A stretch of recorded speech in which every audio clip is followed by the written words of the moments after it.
The picture before you may seem like a simple old photograph of a child posed formally in an ornate mahogany chair. But if you peer closer, if you truly examine the details that most observers prefer to overlook, you will start to notice something deeply unsettling. This child's eyes would never again open to the light of a new day. This is no ordinary family portrait from the 19th century. It is one of the most mysterious post-mortem photographs ever recorded. And the narrative behind it extends far beyond what any manual on the history of photography would ever dare to print. Before diving into the story, don't forget to subscribe to the channel and hit the notification bell to stay updated on the latest cases. Now back to the video. In the autumn of 1890, within a grand manor on the periphery of Philadelphia, a grief-stricken mother cradled the lifeless body of her 9-year-old son. The season had been especially harsh that year, and diphtheria had taken the lives of many children in the area. But for Eleanora Blackwood, the loss of her only son was something far more calamitous than a mere family tragedy. It signified the end of a bloodline, the collapse of meticulously built dreams, and the dawn of an obsession that would compel her to make choices defying not only the social norms of her era, but also the very boundaries between the living and the dead. Post-mortem photography was not a rare practice in the 19th century. In fact, it was viewed as an almost sacred obligation for bereaved families. In a time when child mortality soared to shocking levels and photography remained a costly and uncommon luxury, often the only picture a family might have of a loved one was taken after their passing. Photographers who specialized in this somber art form perfected sophisticated methods to create an illusion of life. They would position bodies in natural poses, paint open eyes onto closed eyelids, and even use concealed metal armatures to hold bodies in postures that suggested a peaceful slumber rather than a final end. But Eleanora Blackwood's case was different, profoundly different, and the photograph born from her obsession would become one of the greatest unsolved riddles of Victorian photography, fueling decades of speculation, inquiry, and a quiet horror among those conventional medical treatments. She applied her own medical expertise to try experimental therapies, importing medicines from Europe and consulting the finest specialists available on the East Coast. But diphtheria in that period was an almost certain death sentence, and no amount of willpower or wealth could change the disease's relentless progression. Julian died on a cold November morning as a freezing rain tapped against the window pane. Eleanora was at his side, holding his small hand when she felt the final breath leave the child's body. The attending physician declared death at 10:40 in the morning. What transpired in the hours that followed would mark the beginning of one of the most unsettling cases in the annals of post-mortem photography. Eleanora forbade anyone from touching her son's body. She sent away the doctors, the staff, and even the local pastor who had come to perform last rites. She locked herself in the room with Julian's body and stayed there for more than a full day. Neighbors and friends assumed she was a mother lost in profound grief, unable to face the reality of her loss. They could never have guessed what was truly unfolding behind that locked door. When Eleanora finally left the room, something in her eyes had changed. A cool, almost clinical resolve had taken the place of maternal despair. She had reached a decision that would alter everything. She would not be content with a standard post-mortem photograph. She demanded something more, something that would challenge death itself. Eleanora Blackwood had studied anatomy and physiology in Paris, but she had also been exposed to far more obscure disciplines. During her studies in France, she had encountered physicians who experimented with advanced preservation methods, some of whom operated on the shadowy border between established medical science and practices that verged on the occult. She had learned of preservation techniques that went well beyond simple embalming. methods that could maintain the appearance of life for remarkably extended periods. Eleanora's decision was firm. She would commission the most skilled post-mortem photographer she could find. But first, she would apply all her knowledge to preserve Julian in a manner that would allow for the creation of not just a photograph, but a masterpiece that would eternally capture the very essence of her whole year, but with a single condition. He would have to work exclusively on her project for a period of 10 days, employing special techniques that she herself would provide. Croft was an artist, but he was also a pragmatic man. The amount Eleanora Blackwood offered was impossible to turn down, particularly as the harsh season had been slow for business. He accepted the offer without many questions, assuming she was simply a wealthy, grieving mother, determined to see her son's memory preserved in the best way possible. He could not have foreseen what he was getting into. When Croft arrived at the Blackwood Manor the following day, he was met with a scene that defied all his prior experience. Eleanora had converted Julian's room into something resembling a medical laboratory more than a chamber of mourning. There was equipment Croft couldn't identify, chemical compounds in glass vials, and a collection of surgical instruments that hinted at procedures far more intricate than simple embalming. Eleanora explained to Croft that she had applied special preservation methods to her son, techniques learned during her studies in Europe. She claimed these methods would allow Julian to retain a much more convincing appearance of life than was possible with standard practices, but that the photography process would have to be conducted in a very specific manner, following precise instructions she would give. Julian was seated in an ornate chair, dressed in his finest suit, his hands resting carefully on the chair's arms. At a glance, Croft had to concede that the preservation work was phenomenal. The child appeared to be merely asleep, with a placid look on his face, his skin retaining an almost natural hue. It was among the most impressive examples of preservation he had ever witnessed. But as Croft started setting up his photographic gear, he began to notice details that made him increasingly uneasy. There was something about the child's eyes that seemed wrong. Though closed, they had a quality that suggested something beyond the simple repose of death. And there were other, subtle clues. The way the light struck Julian's face, the placement of his hands, even his facial expression seemed to possess elements that defied a logical explanation. Eleanora Blackwood supervised every detail of the session with a meticulousness that bordered on obsession. He was part of something far more sinister than a typical post-mortem photograph. Eleanora had asked him to adjust Julian's position several times, and with each adjustment, Croft felt that the child's body responded in a way that didn't seem natural for a corpse. They were not overt movements, but subtleties in how the muscles reacted, in the way the skin yielded to touch, that suggested something profoundly disturbing. When Croft asked Eleanora about the preservation techniques she had employed, she answered evasively, only stating that she had blended traditional methods with certain knowledge gained during her time in France. But something in her eyes, an almost feverish intensity, hinted that there was much more to the story than she was willing to share. The photographic session went on for 3 more hours, during which Croft produced a series of images of Julian. Each photograph was technically flawless, showcasing all the artistic mastery for which Croft was known. But there was something in the images that deeply troubled him. When viewed through the camera's lens, the photographs of Julian Blackwood didn't look like portraits of a deceased child posing for a final memento. They appeared to be photographs of a living child who was simply sleeping. But it was more than that. The images held a quality that Croft couldn't decipher, a presence that seemed to extend beyond the bounds of conventional photography.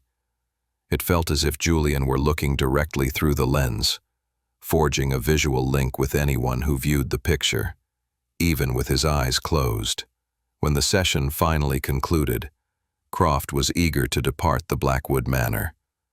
There was something about the atmosphere, about Eleanora's intensity, and about Julian's very presence that left him deeply unsettled. He promised to develop the photographs at his studio and deliver them to Eleanora within a week, as per their agreement. But the process of developing the plates would prove to be even more disturbing than the session itself.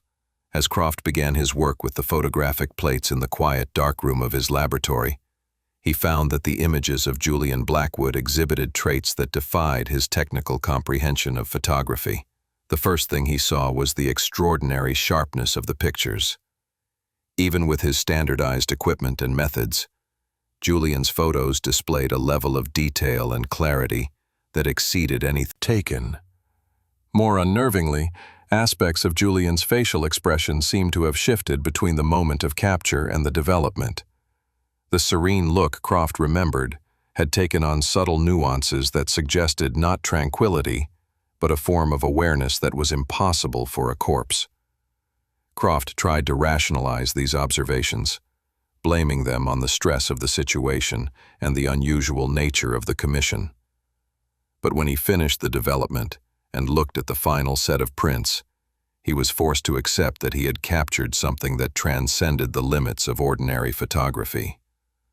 The main image, the one Eleanora Blackwood had specifically commissioned, showed Julian seated in the ornate chair, his hands placed on the arms in a posture suggesting dignity and self-possession. But there was something in the image that instilled a sense of profound disquiet in anyone who studied it for more than a moment. Julian's eyes, though closed, seemed to hold a kind of perception that was impossible to articulate. The position of his hands, while carefully arranged, suggested not the rigidity of a corpse, but a natural relaxation that implied life. And there was a quality to the lighting that created an illusion that Julian was on the verge of opening his eyes and looking straight at the viewer. When Croft delivered the finished photographs to Eleanora Blackwood, she inspected each print with an obsessive focus on detail. Her reaction confirmed Croft's growing unease that there was something fundamentally different about this entire endeavor. Eleanora did not show the typical emotional response of a grieving mother seeing the final images of her son. Instead, she examined the photos with a scientific intensity, jotting notes in her journal about specific aspects of each one. When her gaze fell upon the main image, the photograph that would become known as the seated child, Eleanora smiled for the first time since Croft had met her. It wasn't a smile of maternal contentment or emotional solace. It was the smile of someone whose experiment had yielded precisely the intended results. Eleanora paid Croft the agreed-upon sum and sent him away with explicit instructions to never speak of the details of the photo session to anyone. Croft quickly agreed, desperate to put the entire disturbing affair son's body. The complaint was vague about the nature of these practices but suggested an investigation was warranted. As part of this inquiry, Dr. Finch needed to review any documentation or evidence related to the events after Julian Blackwood's death. Croft gave Dr. Finch a basic account of his work for Eleanora Blackwood, mentioning only that he had taken post-mortem photographs of her son, a perfectly legal and common practice for the time. But Dr. Finch seemed to be seeking something more specific, asking questions about the preservation techniques used, the body's condition during the session, and other details that implied he had prior knowledge of the unusual aspects of the case. It was during this conversation that Dr. Finch disclosed information that would utterly transform Croft's understanding of what had happened at the Blackwood Manor. According to Dr. Finch, Eleanora Blackwood hadn't simply used advanced embalming methods on her son. She had conducted illicit medical experiments, using substances and procedures not recognized by the official medicine of the era. More alarmingly, Dr. Finch had found that Eleanora Blackwood had been in contact with individuals in France involved in controversial medical research, studies that probed the boundaries between life and death in ways the established medical community deemed unethical and potentially hazardous. Dr. Finch's investigation had uncovered that Eleanora Blackwood had imported chemical agents and specialized medical equipment in the months before Julian's death, equipment that had no connection to conventional medical care, but seemed related to experimental techniques of preservation and reanimation. Upon hearing these revelations, Croft finally grasped the true nature of what he had been a part of at the Blackwood Manor. Eleanora Blackwood hadn't just preserved her son's body to create a more realistic memorial photograph. She had used Julian as a subject for medical experiments that explored scientific possibilities far beyond the limits of accepted medicine. The realization that he had participated, however unwittingly, in what could be considered desecration of a corpse or illegal medical experimentation left Croft deeply shaken. But it was too late to change what had already happened. The photographs had been taken, delivered to Eleanora Blackwood, and were now part of a mystery that would prove to be much deeper and more disturbing than anyone could have. Contacted multiple times for additional details, but the investigation seemed to gradually lose steam. Dr. Finch explained that while there was evidence pointing to irregular practices, there wasn't enough to warrant legal action against Eleanora Blackwood. Julian's body had been interred according to legal procedures, and there was no direct proof of any specific law being broken. More importantly, Eleanora Blackwood had disappeared. A week after Dr. Finch's first visit to Croft, it was discovered that Eleanora had left Philadelphia suddenly, without telling anyone her destination. The Blackwood Manor was put in the hands of lawyers with instructions to sell it as quickly as possible. Eleanora Blackwood had simply vanished, taking with her all the secrets of the experiments she had performed on her son. The only tangible evidence remaining from the events at the Blackwood Manor were the photographs created by Croft, and these photographs would prove to possess characteristics that would continue to fascinate and disturb all who examined them in the decades to come. Croft kept copies of the photographs in his personal collection, initially just as a record of one of the most unusual cases of his career. But over time, he began to realize that the photographs seemed to hold a strange power over anyone who saw them. Clients visiting his studio who chanced upon the photos would frequently ask about them, remarking on the extraordinary quality of the images and on something indefinable that made them so memorable. It was through these casual encounters that Croft began to suspect that Julian Blackwood's photographs had qualities that went beyond mere technical perfection. There was something in the images that elicited an intense emotional response in viewers, a mixture of fascination and unease that seemed to affect people in different ways, but always profoundly. Some viewers reported a feeling that Julian was about to open his eyes and look directly at them. Others mentioned having vivid dreams after seeing the photographs, dreams in which Julian appeared as a living, conscious presence. And there were instances of people who, after studying the photos for extended periods, reported experiences that suggested some form of communication or connection with Julian's image. These reactions started to worry Croft, who gradually stopped showing Julian Blackwood's photographs to casual psychological reactions in observers. As a researcher of phenomena that defied conventional medical understanding, he was naturally curious about the chance to study these images from a scientific standpoint. When Dr. Crane first examined Julian Blackwood's photographs, his reaction was immediate and certain. As an experienced physician, he had seen hundreds of corpses and countless post-mortem photographs. But Julian Blackwood's images presented features that challenged his professional experience. There was a quality to the body's preservation that suggested medical techniques far more advanced than anything available in conventional medicine of the time. Even more intriguing, Dr. Crane noticed that the photographs triggered specific physiological reactions in him that he couldn't rationally explain. After observing the images for a prolonged time, he experienced changes in his heart rate, shifts in his visual perception, and a growing sense that he was being watched by something within the photographs. These reactions matched reports he had heard from other observers, suggesting the images possessed properties beyond simple artistic skill. Dr. Crane requested permission to conduct a systematic study of the photographs, using medical and psychological analysis to try and understand the mechanisms behind the reactions they caused. Croft, still troubled by the events at the Blackwood Manor, agreed to cooperate, hoping a scientific inquiry could provide rational explanations for the unsettling aspects of the images. Dr. Crane's study commenced with a detailed, technical analysis of the photographs. Using advanced magnifying equipment, he examined every facet of the images, searching for technical anomalies that might explain their unusual properties.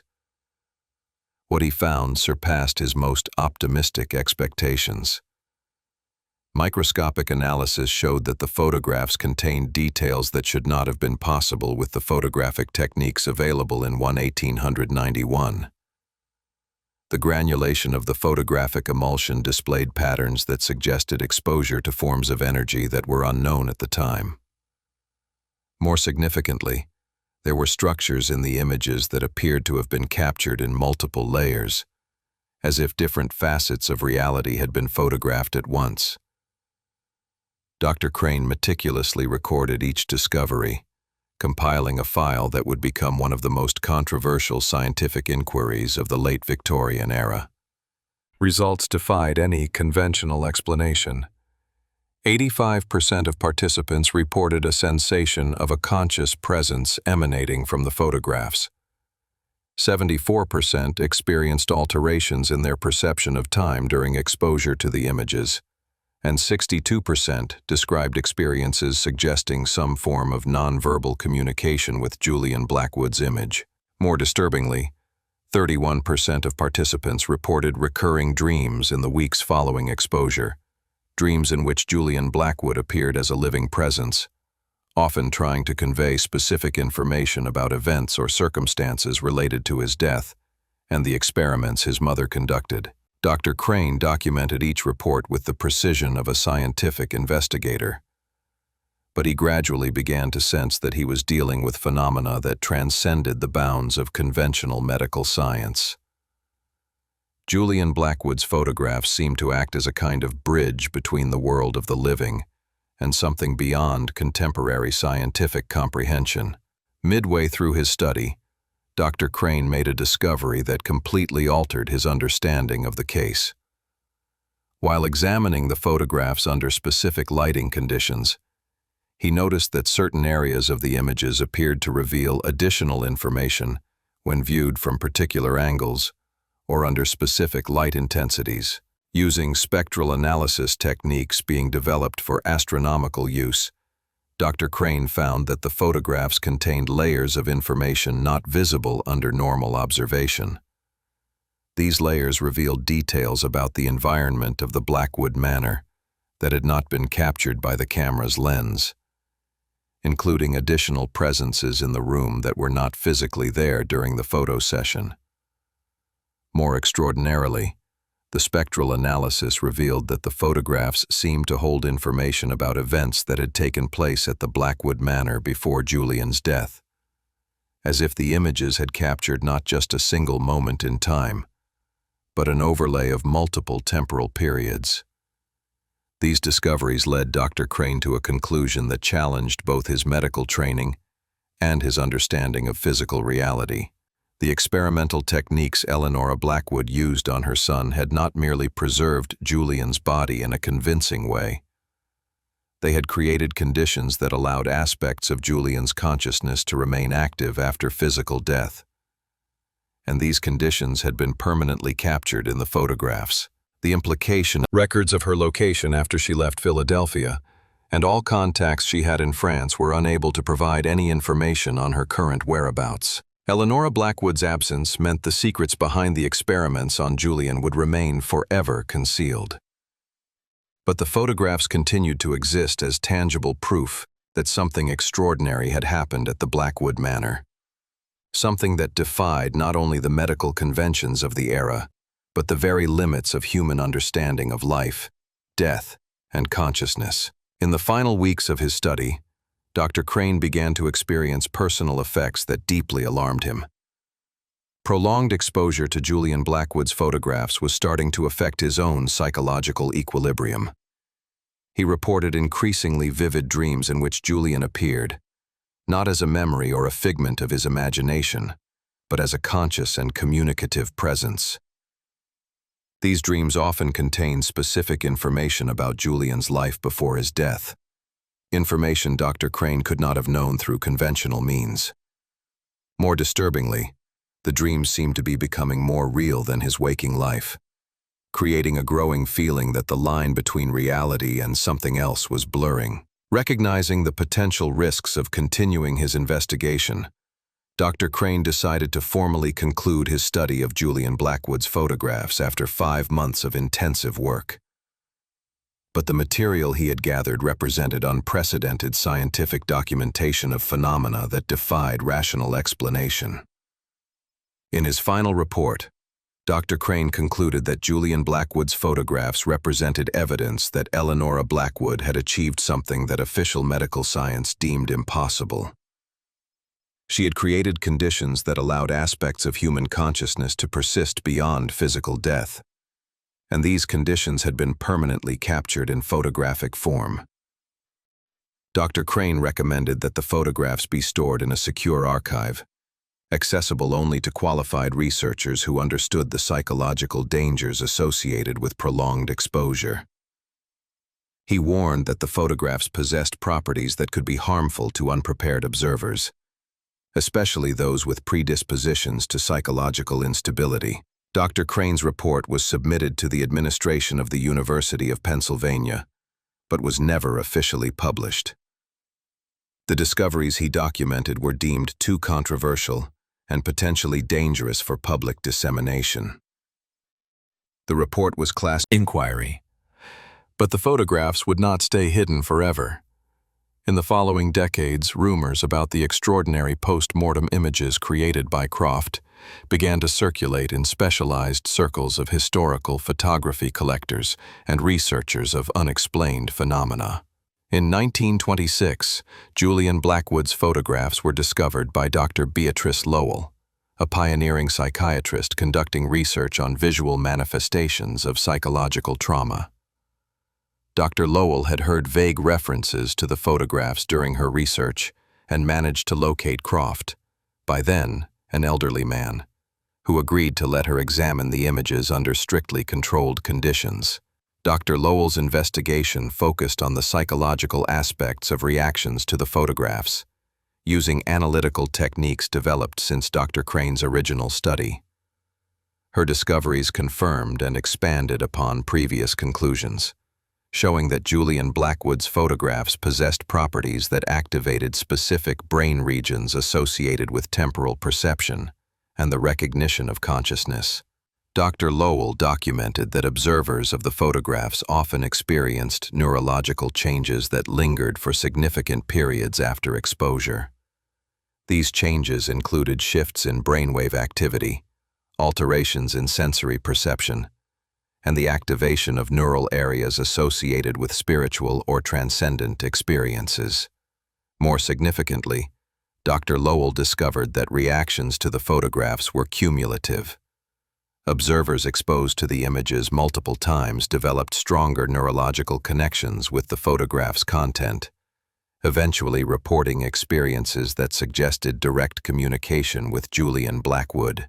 These discoveries led Dr. Lowell to a conclusion that echoed Dr. Crane's findings 3 decades earlier. Julian Blackwood's photographs were not just static images of a dead child.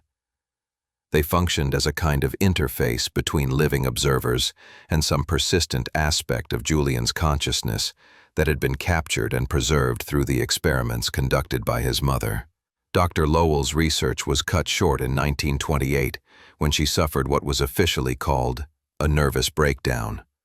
Colleagues reported she had become obsessively fixated on Julian Blackwood's photographs, spending hours studying the images and making notes about communications she claimed to be receiving directly from Julian. In the period right before her breakdown, Dr. Lowell had begun to claim that Julian was trying to communicate. Inherited the images after his death in 1922, decided they were too dangerous for further investigation, and placed them in a safety deposit box, out of reach of future researchers. Over the next few decades, the photographs became an urban legend among collectors of historical artifacts and paranormal investigators. References to the images occasionally surfaced in academic papers on Victorian photography, but always as footnotes about an unconfirmed case of extraordinary technical skill. The true extent of the photographs' unusual properties remained known only to a very small circle of researchers who had had direct access to them. And even among these researchers, there was a reluctance to discuss their findings due to the controversial and potentially hazardous nature of the material.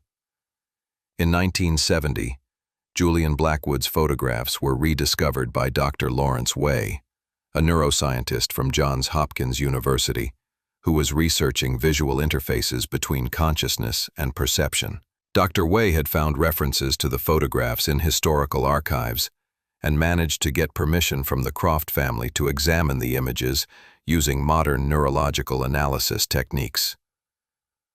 Dr. Way's investigation used advanced brain monitoring equipment to study the neurological reactions of volunteers exposed to the photographs. His discoveries confirmed and quantified the effects that previous researchers had observed, but with much more rigorous scientific methodology. Dr. Way documented that Julian Blackwood's photographs triggered specific patterns of brain activity that were consistent across different observers. These patterns suggested that the images activated neural circuits associated with recognizing consciousness in other human beings, despite the fact that Julian Blackwood was obviously deceased. More extraordinarily, Dr. Way discovered that the neurological patterns elicited by the photographs were identical to those observed during interactions with living people. Observers' brains responded to Julian Blackwood as if he were a conscious and active presence, not a static image of a dead person. These discoveries provided the first objective scientific evidence that Julian Blackwood's photographs possessed properties that transcended conventional explanation. The human brain, with its evolutionary capacity to detect consciousness in others, was responding to something in the photographs that suggested an active mental presence. Dr. Way attempted to expand. For public research, the only documentation that remains available are the partial reports from the three main researchers who studied the images: Dr. Crane, Dr. Lowell, and Dr. Way. Today, over 130 years after Julian Blackwood's photographs were created, they remain one of the greatest unsolved mysteries in the history of photography. The unique combination of circumstances that led to their creation, a desperate mother with advanced medical knowledge, experimental preservation techniques, and exceptional photographic skills, will likely never be repeated. But the implications of the scientific discoveries related to the photographs continue to echo through diverse fields like neuroscience, consciousness studies, and the understanding of the boundaries between life and death. If the researchers who studied the photographs were correct, they represent evidence that aspects of human consciousness can persist beyond physical death under specific conditions, and that these conditions can be artificially created through scientific intervention.